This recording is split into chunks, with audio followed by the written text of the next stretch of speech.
Thank you, Patricia. Hi, I'm Hanovi Schoonover, the Training and Resource Coordinator for Redwind Consulting, and I'll be moderating this webinar. So today we'll be going over neurobiological changes in children and youth experiencing trauma.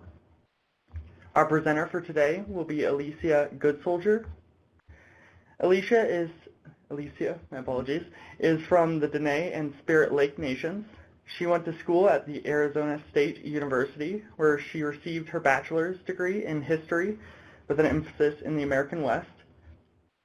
She lived on the Pine Ridge Indian Reservation for 10 years before moving to Colorado, and she has spent the last 15 years working in multicultural communities in both urban and rural environments in the mental health and social services field. Elicia served on the board of directors for the National Native American Boarding School Health Healing Coalition and the Cultural Competency Advisory Council for the Office of Behavioral Health. She also served as co-chair of the Denver American Indian Commission and the Colorado Commission to study American Indian representation in public schools.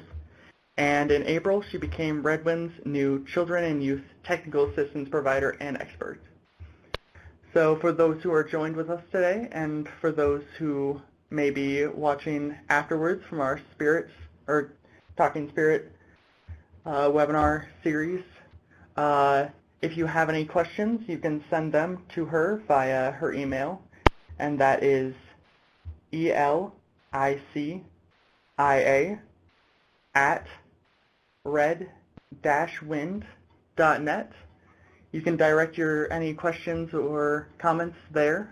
You can also, as Patricia said, talk to us via the chat and also by clicking the arm icon in the top left or top middle, and that'll also show us if you have a question or comment. And I will now turn it over to her. Thank you, Hanovi.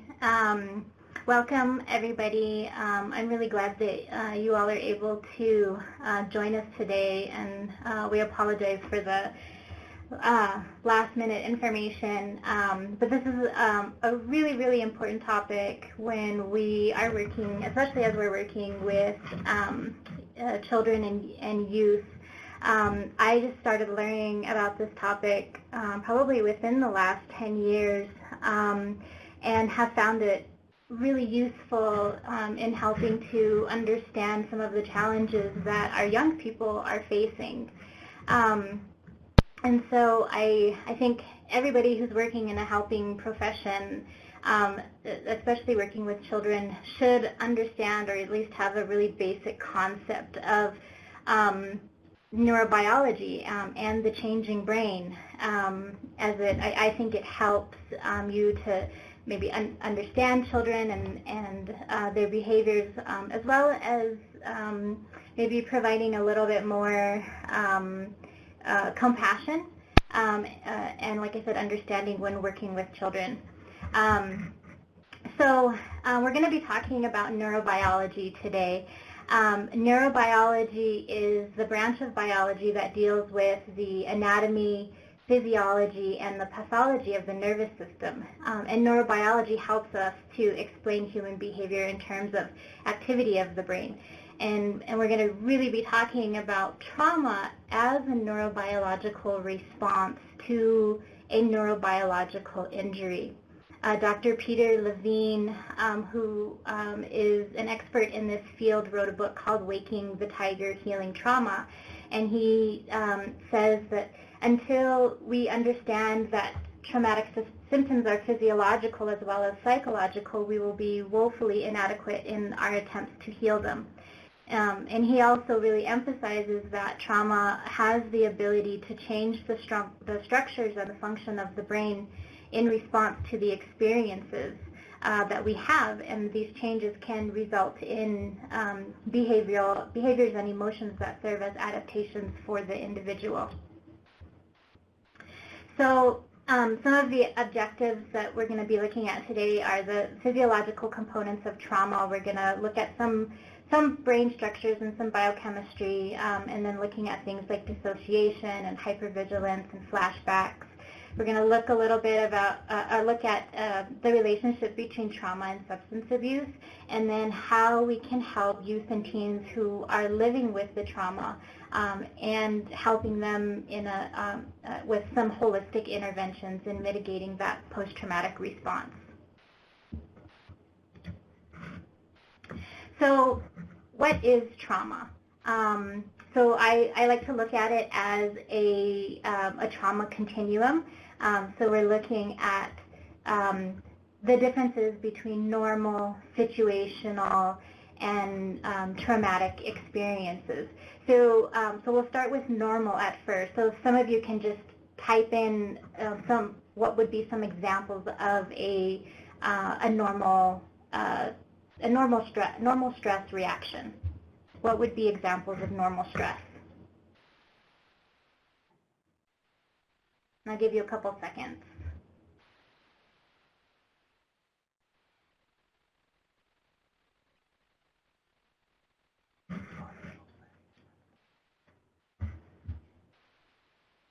So some examples of normal stress response would be deadlines, dealing with relationships, sitting in traffic for 2 hours or 3 hours. So those would be like, normal stressful situations that we can easily bounce back from. And then we have situational stress. And so some examples of these would be being sick, dealing with the holidays, or dealing with in-laws, or different things like that. Again, a situation that we can easily bounce back from. But then when we are looking at traumatic situations, these are things that take us a much longer time to process, to deal with, and to move through. So we're going to look at some of the different types of that traumatic stress.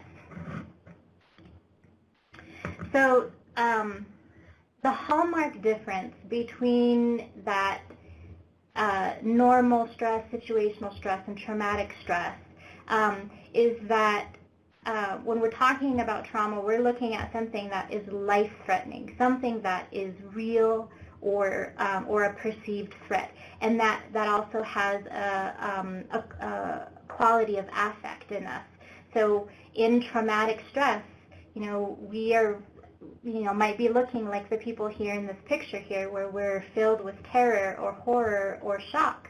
And so these are some of these things here, like physical, sexual abuse, neglect, domestic violence, stalking, gang violence, going through divorce, kidnapping, wars, natural disasters. All of those things have that place us in a life-threatening or gives us a perceived threat. So that is the hallmark difference between those three. And again, it takes us a little bit longer to bounce back from the other typical stressors in life.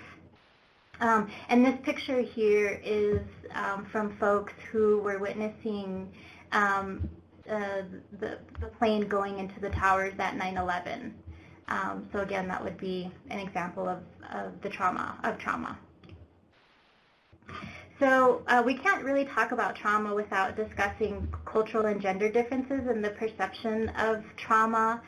One of the things that our tribal communities are grappling with and have been dealing with is this historical and intergenerational trauma, which is the cumulative emotional and psychological wounding over our lifespan and across generations that stem from massive group trauma experiences.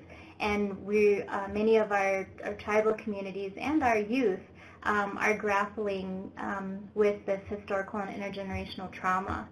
And one of the other things I really want to emphasize too is when we're looking at trauma, it has an effect on our full self. For a long time, we've looked at trauma as purely psychological. But as time has gone on, there have been studies that have really looked at the neurobiological responses to trauma. So we have to begin to flip our thinking, and instead of looking at trauma as purely psychological, we need to be looking at it from what's happening in our brain and what is happening in our body during trauma. And then also, as far as gender differences, I think it's pretty commonly known that boys and girls exhibit their symptoms differently. Boys typically might act out more. They might be more hypervigilant, and girls tend to keep things inside. I think boys do in general, where they're not really talking about what has happened to them or what is happening to them, but they tend to exhibit those symptoms a little bit more in a more aggressive manner. So when we're talking about trauma symptoms as adaptations, we see a lot of these symptoms in the relatives that we work with every day and within our own families. Really, in an effort to protect itself, the brain will assist the body in developing coping mechanisms, and a lot of these strategies vary from person to person. And typically, these coping behaviors are seen as purely psychological responses to the trauma, but in actuality, there are those neurobiological explanations for the behaviors. And so some of these adaptive coping symptoms and behaviors can include self-harming behaviors, which we'll look at a little bit deeper, but cutting, burning, suicide attempts, dissociation, some high-risk behaviors, overeating, undereating, substance abuse, avoidance, withdrawal, and one of the other pieces too is when we're working especially with sexual assault survivors is a continued contact with the perpetrator. And so these are examples of adaptive coping strategies. And the thing is that a lot of these behaviors, they work, and they can bring instant relief, but over time they disrupt the brain chemistry. And so we'll look a little bit about that, or look at that in depth. But one of the big buzzwords more recently is this trauma-informed care, which is really understanding the ways people adapt to trauma. So instead of asking, what's wrong with you, we should be asking, what happened to you? So that's a real simple way of understanding trauma-informed care. So if we're not using trauma-informed care, we're going to start seeing these symptoms as the problems. And the problems are surfacing because of that underlying trauma, and we need to get to that. So a lot of these symptoms are people's best attempt at solving the problem. So what's the problem? And the problem is a dysregulated brain. So I think that's one of, if there's really anything that you all take away in this webinar, is that a lot of the issues that the young people that we're working with are experiencing is that dysregulated brain. I want to, I'm sorry, can you go back? I want to just touch upon the substance abuse really quick. Substance abuse, as we all know, it can alter our brain chemistry. There is a neurotransmitter called GABA. It's an inhibitory chemical that sort of acts like a brake to all of the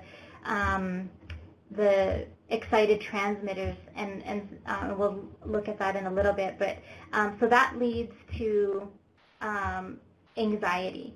And so what happens is this neurotransmitter GABA binds to the alcohol, and then it regulates the brain. So that's why, like, if we're we're having maybe a trigger, or we're undergoing a trauma, and we take a sip of wine, we are going to regulate ourselves really quick. And that is because that neurotransmitter GABA is binding to the alcohol, and it's regulating our brain. We become calm. So it's a coping mechanism. So it's like what I said before, these things work short term, but they have long-term consequences. So we have to think about, what is the behavioral change? Do we go to happy hour to deal with the trauma, or maybe we go to yoga? There's been a lot of studies, we'll talk about this in a little bit, but there's been a lot of studies that talk about how 1 hour of yoga has the same effect as a glass of wine.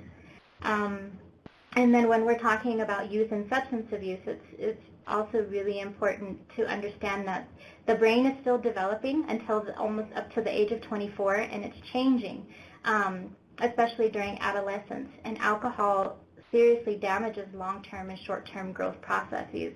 And adolescents only need to drink half of what adults do to suffer those same negative consequences. So I just wanted to point that out about the substance abuse. Okay. So again, our conceptual framework here. So trauma is not purely a psychological issue. The past becomes present because of the way that the brain dysregulates and changes after traumatic events. One of the things that I always say is what fires together wires together. So for a long time, we've always thought that the brain was rigid and not as pliable. But now we're starting to understand that the brain can change, and so whatever is firing in the brain is wiring in the brain, and a lot of our positive experiences can wire around the brain, and our negative experiences can wire around the brain. And that trauma echoes in the brain, and treatment, whether that's through meds or holistic interventions, it needs to quiet that reverberation of that echo. And I just said this, but that the brain was not as rigid as we thought, and so it's pliable, plastic, has the ability to change its structure and function in response to the experience. Okay, so this is a synapse here. The synapse is there on the right. So our brain likes a normal flow of information. Everything we do is a series of electrochemical responses, and that synapse is where all of those chemical exchanges happen. And the brain and the synapses, they don't like to be understimulated or overstimulated. It needs to be emotionally regulated to feel calm, relaxed, focused, balanced, and in control. So whenever there is that information flow through the neuron, it goes right into that synapse. And all of the little red dots that you see inside the synapse are what we call neurotransmitters. So I was just talking about the neurotransmitter GABA, which binds to that alcohol. So that's an example of one of them. So when we have an experience of trauma. Actually, let me say this before. So I have a couple slides that I wasn't able to get in here that shows a little bit more detail, and I'll be sure to send that information out. But it really sort of details what happens in when we're experiencing trauma, when we get triggered, and then also when we're sort of regulating, when our brain is regulating after that trauma. And so I apologize that I don't have those in here, but I'll be sure to include that. Okay, you can go to the next one. So one of the things that we hear quite often is fight, flight, or freeze. Any trauma during birth to age 25 has the potential to disrupt typical neurodevelopmental processes, and it can contribute to long-term consequences. So things like chronic abuse, multiple traumas will have a greater neurobiological impact. So when we talk about fight, flight, and freeze, the one thing that we hear quite often, or more often, is the fight and flight, but not so much the freeze. And in actuality, the freeze response is actually quite more common when a trauma event is happening. In instances of trauma, the activity of the autonomic nervous system, that's the control center of the body, and it's in charge of functioning. It can get below levels of consciousness, and the autonomic nervous system is heightened. And that system is broken into two main sections, which is the parasympathetic nervous system, which regulates the brain and the body, and then the sympathetic nervous system, which is responsible for activating the body's resources in states of stress. So in experiences of that prolonged or severe trauma, the sympathetic nervous system can take over, and it instinctively regulates one's behaviors basically for the sake of survival. And that means that the reasoning mind stops choosing what to do, and the physical symptoms grabs control and produces one of those three basic responses, which is fight, flee, or freeze, fight, flight, freeze. And each one of those responses has potentially helpful and harmful characteristics. But like I said before, the most common instinct is that freeze response, in which the body becomes very still and rigid and silent. And some people will often refer to it as tonic immobility. So one scenario here that I always think of is, and we see this quite often especially when we're working with sexual assault survivors. People will say to survivors, "Why did you not fight back?" Or why did you take off? So to understand the freeze response, we have to understand the brain's innate system of response to experiences of fear or danger. Some psychological what might be some of the psychological responses to explain why she didn't try to escape her attacker, and what might be the neurobiological reasons. One of the things that I really advocate for is especially in our tribal communities, our folks who are working in our tribal justice systems, prosecutors, judges, defenders, to really understand this neurobiology of trauma, so that they can understand maybe why they didn't flee, why they froze, or even why they cannot recall some of their experiences. And so a lot of this is because of the neurobiological reasons. Okay, you can go to the next slide. So I talked a little bit about the sympathetic nervous system response there. So again, this response is, our system is responsible for bringing the body back into balance. And so I talked a little bit about the neurotransmitters, those little dots in between the synapse. So these are also some examples of those neurotransmitters.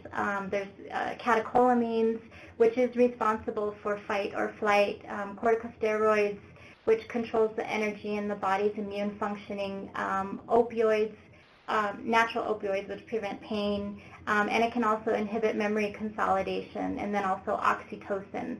And these chemicals are incredibly powerful substances. If you took all of those substances and you put them in pill form, and the street value would be absolutely amazing, because these neurotransmitters are incredibly powerful.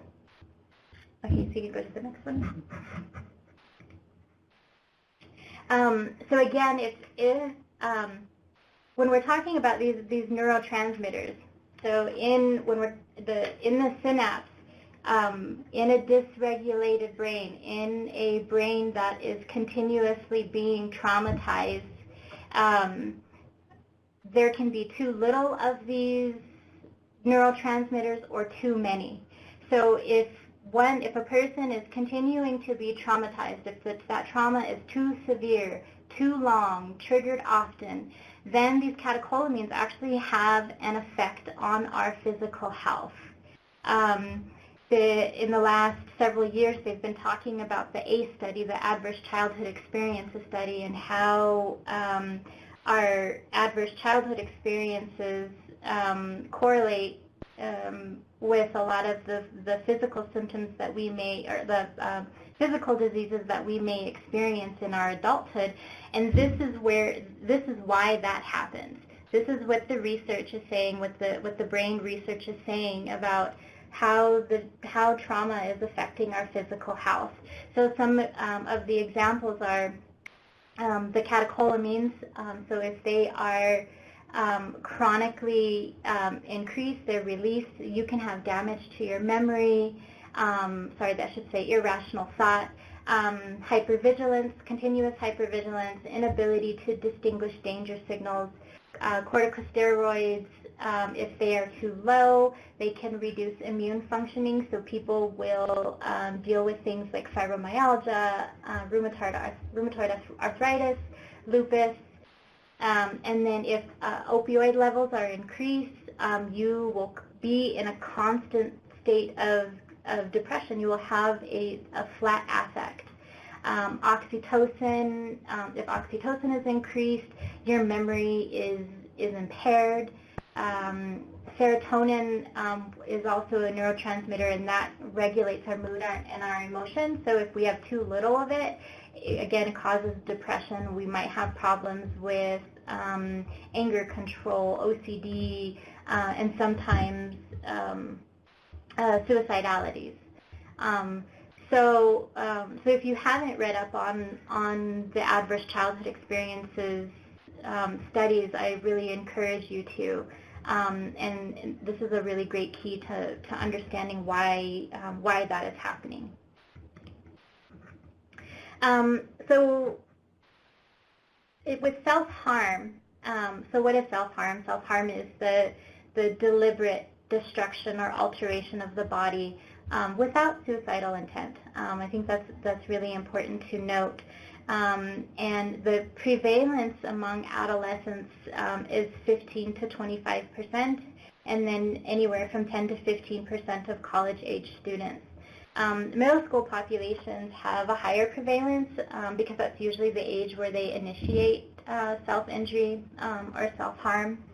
So when we talk about self-harm, we're asking why do people self-harm? I think there's a myth that self-harm will often lead to suicide, or that's the precursor to suicide. But people who are self-harming, especially youth, there could be there's reasons here. There's neurobiological reasons and then the psychological reasons. So neurobiologically, we are unconsciously rebalancing that brain chemistry. It's like I talked about before, when all of those different either an increase or a decrease of all of those neurotransmitters are being released into in that synapse, it is trying really hard to find ways to regulate itself, and so it is unconsciously trying to rebalance the brain chemistry, and then it's activating the EOS system, which is the endogenous opioid system, and so it's an opiate like substance, sort of like endorphin, and it's produced by the body. And this system regulates pain. It releases endorphins, adrenaline, dopamine, and so when that happens, it is trying to promote a calm and a well-being state. It's trying to get you to move into that calm, well-being state. So when we are in what we call an upregulated state, where maybe we might have, we're dealing with depression, we have a really flat affect, A lot of young people that I have worked with have talked about cutting to feel something. And so they're in that state. They're trying to like decide whether or not they're still in this world that they're actually living. So they're trying to cut to feel something. And then there's some psychological reasons why this might happen. So maybe exerting self-control or trying to punish themselves, might be using it as a distraction, might be using it as getting attention. And I add those in here because there might be maybe a little bit of truth to that, but I really believe that a majority of the time our young people are really trying to unconsciously rebalance that brain chemistry, and they're trying to feel something. So how else can we activate that system? There are other healthier ways that we can activate that system. So some of the strategies that address neurobiological issues, I think the importance of relationships is really important.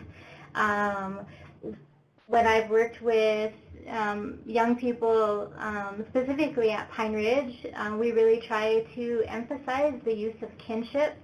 So kinship establishes those relationships, and especially for some of the young people who might come from the foster care system or are living in emergency use shelters or the JDC, etc., they don't really have access to those relationships, and so that relationship is really important, and utilizing kinship, addressing each other as relatives, rather than addressing a youth as a case number or a client. So that's an example of something that can help. And so when that happens, that the bonding is occurring, and that oxytocin is releasing in the brain. So that oxytocin is linked to bonding and relationships that are characterized by strong relationships.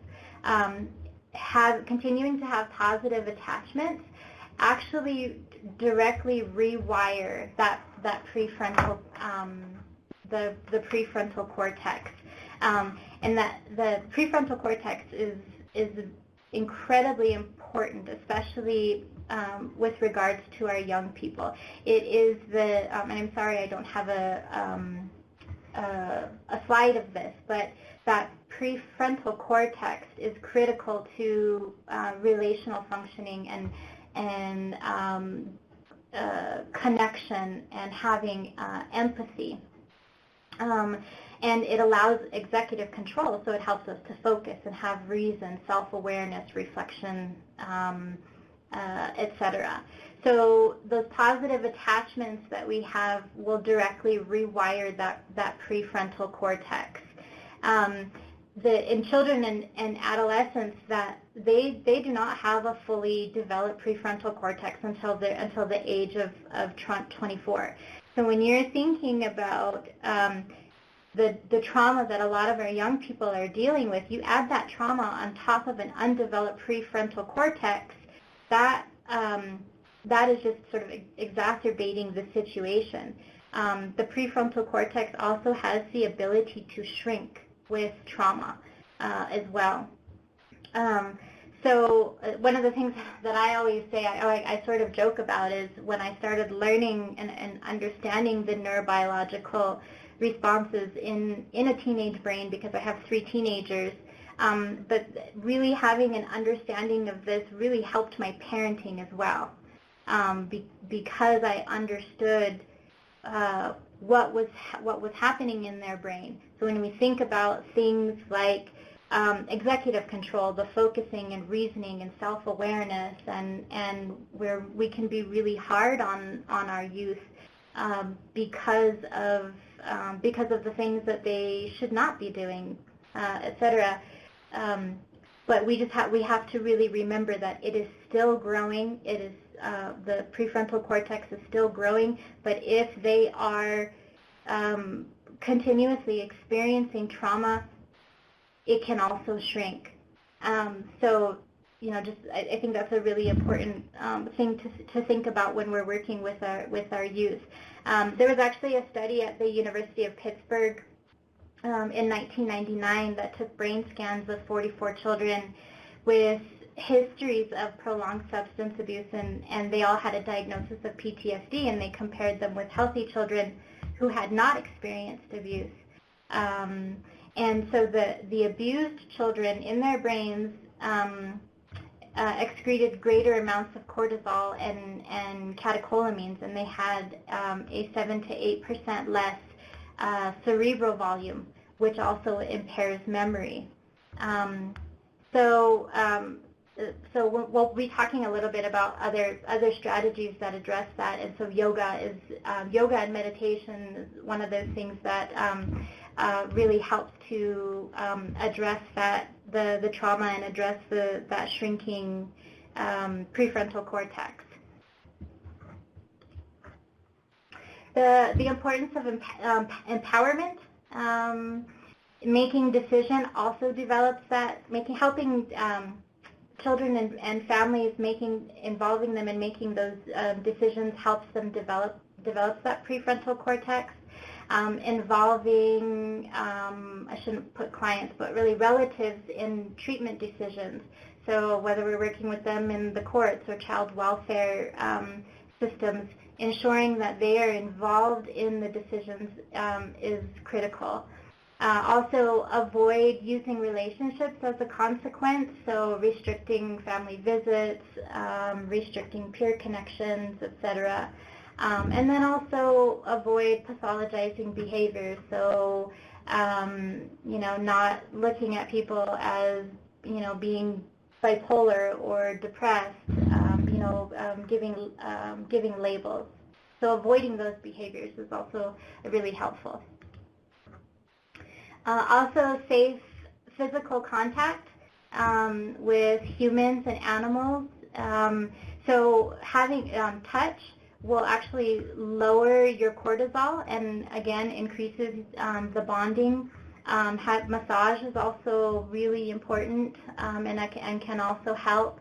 And having contact with animals. So there's been a lot of studies that show that equine therapy lowers cholesterol, blood pressure, and triglyceride levels. And I also want to emphasize too, safe touch. That I think that's also and with permission. And then meditation, mindfulness, and yoga. So all three of these things have been shown to thicken the cerebral cortex, which is another part of the brain which helps with attention span, increasing attention span. It can sharpen your focus. It improves your memory. It also restores those synapses. So instead of, under trauma or under a trigger event, the synapses are, going crazy and increasing or decreasing a lot of those transmitters. It actually restores it to a really balanced level. Sleep also does that. That is incredible. Sleep is so incredibly important to healing any kind of trauma. And so under trauma, we have this split between the mind and the body, and so yoga can actually unify your mind and your body. Yoga increases your heart rate variability, which is an indicator of your body's ability to respond more flexibility or have more flexibility to dealing with stress. And then deep controlled breathing from your belly also has the same effect as an antidepressant that you will get from your doctor. Next one. Exercise, rest, and relaxation also incredibly important. Rest will rebalance your melatonin, and it can enhance your sleep cycle. It helps release endorphins and promotes tryptophan, which enhances your mood. And also, if you are depriving yourself of sleep, your nervous system is on constant high alert, and your cortisol levels are going to continue to be elevated. So sleep is incredibly important. Also diet. Diet or changing up your diet is also really important. So your brain can read a drop in your blood sugar as danger, and it's going to start producing adrenaline. And so when you have an adrenaline rush, you're feeling tense and jittery and weak, and it's for folks who are dealing with PTSD or suffering from PTSD, the constant drops in your blood sugar are causing mood swings, the panicky, anger, you get angry, have depression. It's also really important to avoid stimulants as much as you can, so things like caffeine, nicotine, simple carbs, sugars, basically anything processed. Does not help. Even eating what we think is healthy fruit, so bananas, grapefruit, melons, those are really high in sugar content. Granted, it's natural sugar, but it's really high in sugar content, so it's also not very helpful. But one of the things that is actually really good for you are berries. Berries is probably the best thing to eat as far as fruits. And then I have something called Neurobics, so sort of like aerobics. So it's like working out your brain. You're engaging and exercising your brain. You want to challenge your brain to learn new tasks, learn new content, learn new skills. How many of us drive home the same way every day? We drive to work and we drive home the same way. Try a different route. Look at the scenery. Even operating, your mouse from the other hand is a good way to try the neurobics. Try to include one or more of your senses in an everyday task. So an example would be getting dressed with your eyes closed, wash your hair with your eyes closed, and break routines. I said this before, but going to work on a new route, eating with your opposite hand, shopping at a new store, switching places at the meeting table. I know we always sort of tend to sit at the same place whenever we're at a meeting table. So try to do things differently. And this goes back to what the thing that I said earlier about what fires together, wires together. When you are creating new experiences, your brain is wiring around those experiences, and you are actually increasing your neuronal volume, you're increasing your prefrontal cortex. So all of these things are really good ways to address that stress and the trauma that we're living under. Also connecting with spiritual and cultural practices.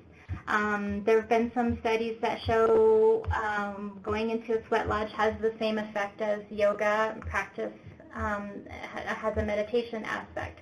And of course, when we're in the sweat lodge, we're already in a meditative state, we're in a prayerful state. So that's really important. And I talked a little bit about this earlier with the reconnections of relationships. So using kinship terms, addressing the folks that we're working with as relatives rather than a client or a case or whatnot. And then physical contact, again, if permissible.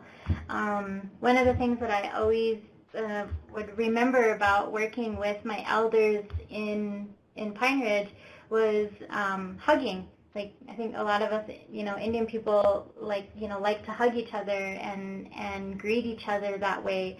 And one of the things that I was taught, by elders and by my grandparents is that, hugging was really important and central to our health and well-being. So if the young, for example, if the young people that we are working with, if that physical contact, like a simple hug, is permissible, then do that. I think that's really important. And then also utilizing the language, whatever your language is. There's a huge language revitalization movement that's happening. Again, it's like you're doing those neurobics. You're trying new things, you're learning new things, you're learning new words, you're learning how to say different sentences. So that the utilization of your language is also really important as well. So just major takeaways. Normally when I give this presentation, I can, have anywhere from 2.5 to 3 hours with this presentation, because there's just so much, and it's such an important topic. And so it's, really hard to put a lot of this information into 1 hour. But if there's anything that I want you to take away with this, is that any trauma during birth to 25 has the potential to disrupt typical neurodevelopmental processes, and it contributes to long-term consequences. The more the neural system is activated, the more it is going to change. So going back to that concept of what fires together wires together. Trauma leads to dysregulation of the autonomic nervous system and the limbic system. Memory is often corrupted by the trauma. Recall is impaired, and the past is present, especially for many of our sexual assault survivors. Chronic abuse and multiple traumas have a greater neurobiological impact. Prolonged stress leads to exposure to adrenal steroids and elevated levels of adrenaline, serotonin, dopamine. And that result is impaired cognition, emotional behavioral irregulation, and autoimmune diseases. So again, I would really emphasize going back, and if you haven't read up on the adverse childhood experiences study, looking at the link between our adverse childhood experiences and some of the diseases that we're dealing with today, like diabetes and heart disease, etc. Really, really interesting information. So that's it. That's all I have. I really appreciate you all attending today. And like Hanovi said earlier, if you have questions, feel free to email me. I think we're going to take questions. We're going to take some questions now. Yeah. So if you have any questions, you can put it into the chat. Also, if you would like to anonymously ask us a question, we can answer it via the presenter chat. If you just go up to Elicia's name, and it should have a little button that says Start Private Chat. You can do that, and we can answer it anonymously. And then once again, you can also click the button that says Set Status up at the top left that looks like a arm being raised. And I'll also say, too, that there were a couple of slides that we didn't get to put in here, but I will get your email addresses, and I'll be sure to email you some of those slides.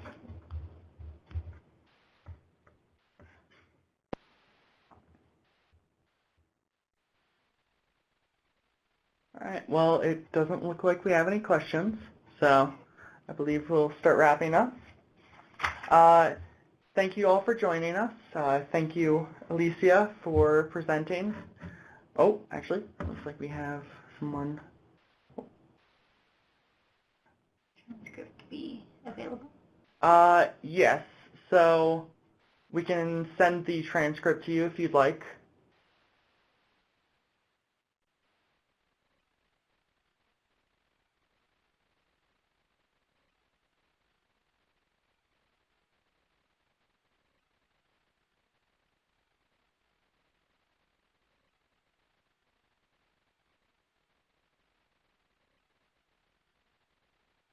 No problem. All right. So thank you, Patricia, for hosting this. Once again, thank you, Elicia, for being our presenter for today. So just a reminder that our webinars will be archived on Redwind's website. Just look for the Talking Stick webinar archive under the resource button. So our upcoming webinar, I believe, is going to be, July 29th. Yes, it'll be on July 29th. And that one will be mental health needs and culturally specific therapy modalities for children and youth. And that'll be on July 29th. Once again, that'll be at 1 p.m. Mountain Time or 12 p.m. Pacific. So after that, we will be having Building Relationships and Connections with Children and Youth on August 19th. And that'll also be at 1 p.m. Mountain Time. So those are the two that will be coming up soon. And if no one has any questions, we will wrap up. Thank you.